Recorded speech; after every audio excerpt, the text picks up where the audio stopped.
Campus placement. अच्छा, ये शब्द सुनते ही ना कॉलेज के फाइनल ईयर वाले स्टूडेंट्स की धड़कनें थोड़ी तेज हो जाती हैं। सही कहा ना?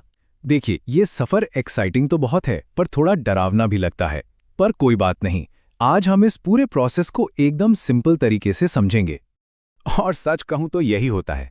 ज्यादातर स्टूडेंट्स को ये तो पता होता है कि हाँ प्लेसमेंट आने वाले हैं, लेकिन आगे स्टेप बाय स्टेप क्या होगा इसका किसी को ठीक से अंदाजा नहीं होता। पर फिक्र की कोई बात नहीं, हम आपको एक बिल्कुल clear step by step road map देने वाले हैं। तो चलिए प्लेसमेंट के सफर की शुरुआत करते हैं और समझते हैं कि आगे का रास्ता कैसा होने वाला है। तो इस सफर का सबसे पहला और शायद सबसे जरूरी कदम है तैयारी। चलिए देखते हैं कि इस टूलकिट में क्या क्या होना चाहिए। देखिए, तैयारी का मतलब सिर्फ किताबें पढ़ना नहीं होता। सबसे पहले तो एक ऐसा जबरदस्त रिज्यूमे बनाना है जो आपकी पूरी कहानी बता दे। फिर आती है एप्टीट्यूड और कोडिंग की प्रैक्टिस, जितनी हो सके उतनी। साथ ही अपनी कम्युनिकेशन स्किल्स पर काम करना बहुत जरूरी है। और हाँ, मॉक इंटरव्यूज ये तो जरूर देने चाहिए ताकि असली इंटरव्यू का डर निकल जाए। एक और बात, आपका कॉलेज भी इसमें पूरी मदद करता है, तो उनकी सपोर्ट का पूरा फायदा उठाना है। तो जब तैयारी हो जाती है, उसके बाद कंपनियां कैंपस में आना शुरू करती हैं और यहीं से होता है आपका उनसे पहला कांटेक्ट। सबसे पहली चीज होती है प्री प्लेसमेंट टॉक। ये एक ऐसा सेशन है जहां कंपनी अपने बारे में सब कुछ बताती है। वो क्या काम करते हैं, जॉब का रोल क्या होगा, सैलरी कैसी होगी, कंपनी का कल्चर कैसा है और आगे ग्रोथ के क्या मौके मिलेंगे। इससे स्टूडेंट्स को ये समझने में बहुत मदद मिलती है कि क्या ये कंपनी उनके लिए सही भी है या नहीं।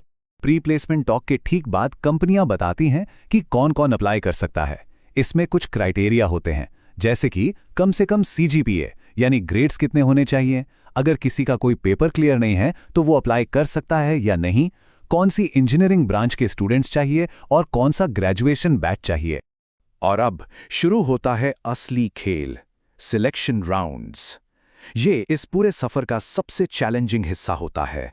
ये जो पूरी सिलेक्शन प्रोसेस है ना, ये एक फनल की तरह काम करती है। इसकी शुरुआत होती है एप्टीट्यूड टेस्ट से, फिर होता है टेक्निकल टेस्ट, ग्रुप डिस्कशन और आखिर में इंटरव्यूज। हर राउंड के बाद कैंडिडेट्स थोड़े कम होते जाते हैं।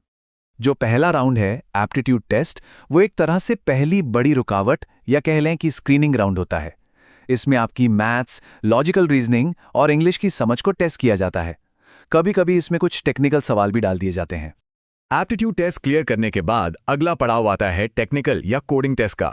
ये टेस्ट अक्सर हैकर रैंक जैसे ऑनलाइन प्लेटफॉर्म्स पर होता है, जहां पर डेटा स्ट्रक्चर्स, एल्गोरिथम्स और एसक्यूएल जैसे सब्जेक्ट्स पर आपकी पकड़ को अच्छे से परखा जाता है।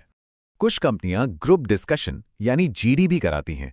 इसका मकसद सिर्फ आपका ज्ञान चेक करना नहीं होता, बल्कि वो ये देखते हैं कि आप बात कैसे करते हैं, टीम के साथ मिलकर कैसे काम करते हैं और क्या आप में लीडरशिप की क्वालिटीज हैं। तो अब बारी आती है इंटरव्यूज की, और ये होते हैं दो तरह के। पहला, टेक्निकल इंटरव्यू। इसमें आपके प्रोजेक्ट्स, इंटर्नशिप्स और कोर सब्जेक्ट्स की गहराई को टेस्ट किया जाता है। और दूसरा होता है एचआर इंटरव्यू। यहाँ फोकस आपकी पर्सनैलिटी पर होता है, आपका कॉन्फिडेंस कैसा है, आपके गोल्स क्या हैं और सबसे जरूरी कि आप कंपनी के कल्चर में फिट होंगे या नहीं। जब आप ये सारे राउंड्स एक एक करके पार कर लेते हैं, तब आप अपनी मंजिल पर पहुंचते हैं, और वो है ऑफर लेटर। तो इस कीमती से कागज में होता क्या क्या है?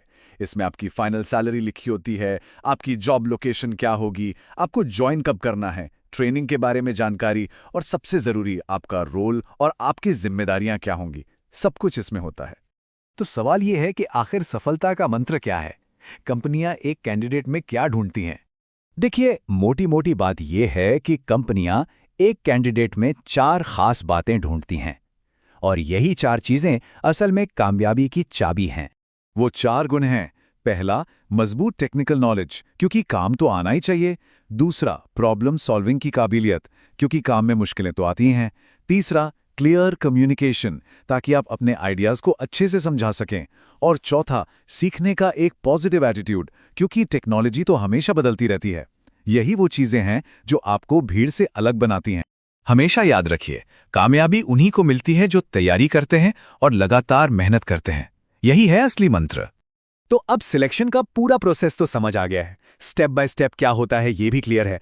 लेकिन अब एक सबसे बड़ा सवाल सामने आकर खड़ा होता है कि आखिर हमारे लिए सही कंपनी कौन सी है?